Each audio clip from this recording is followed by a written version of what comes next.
So in intense, difficult situations like these, and anything similar that our mind can become distressed about, as I said before, it can definitely be the cause for a strengthening of our practice. But the question comes, like, at what point are we going too far? How do we know when we've gone from, really energizing our practice with this contemplation of death to this sort of state of distress where we're not actually furthering our practice, although we feel quite energetic, so we think we're, doing something good, when in actuality we might be, causing more difficulties within our mind. I think one way to, one like litmus test to tell is to check and say, okay, so there's this person in this situation, or let's take the situation of the guards that are causing the execution, and are taking part in this execution, and all the people, not just the guards, but the people who voted for the death sentence and all of this. If we look at that situation and we feel this strong energy behind, this pain, this empathy, or what we might call empathy, and we're wondering whether or not it's still empathetic and not just distress, we can test that by broadening our view and saying, can I feel this same way towards other people who aren't in this exact situation?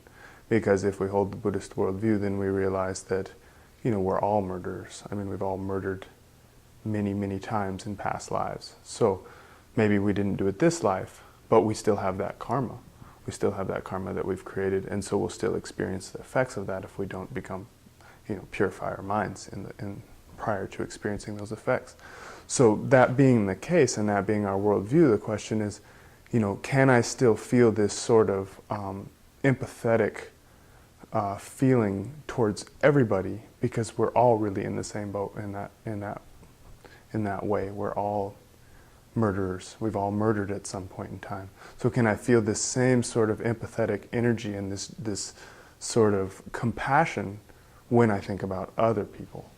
And that's, I think, is a very good test. If we can't, if we see like, if we say it but the energy doesn't arise behind it, if we don't actually feel this sort of compassion arising behind it, then we have to recognize that in our mind we're somehow holding the specific situation as special. And we're looking at what's happening here in front of me as something that's especially bad or especially good. We're clinging to it, or we're pushing away from it, and we're holding it, we're making it more exalted than the fact that, we're all in samsara and we're all creating negative karma like most of the day. I mean, at least I am, at least to some degree. I mean, I'm not murdering all the time, but if I can open my mind and see that, oh yes, it's a horrible situation for everybody, then I would say in that situation that I haven't fallen to some sort of distress, and I could continue along the path of analysis that I'm following. If I can't do that, then I probably need to seek guidance from a Dharma friend or teacher to help me balance my view.